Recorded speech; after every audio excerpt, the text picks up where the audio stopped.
I was flying. Hymns to Hudson was not written on the road trip. I wrote that song.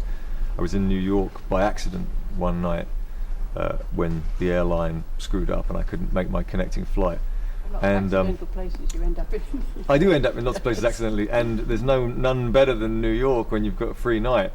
And I was walking down Broadway. It was the corner of Broadway and 51st, and I saw this homeless guy who was bleeding down half of his face, and he didn't want money from me. He just wanted to talk, and immediately had this fascinating story. So I sat down beside him on the bench and just let him tell me his story, which was fascinating. And I said, "Are you all right?" Because his eye was virtually hanging out, and he's like, "Oh yeah, you should see the other guy." And I'm fine.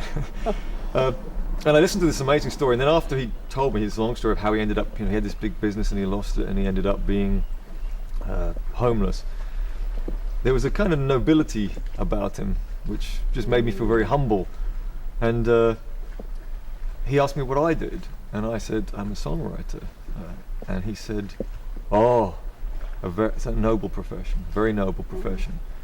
And I felt shameful, really, that here he was living this life on the street and things being so tough, and what did I have to do apart from be able to write a song about it?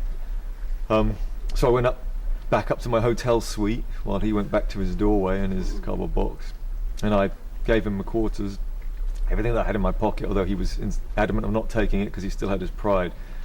And I went upstairs and I did the only thing I could do, which kind of fell miserably short of what I'd like to be able to do, to help him write a song about it. And that's where Hymns to Hudson came from. Lovely.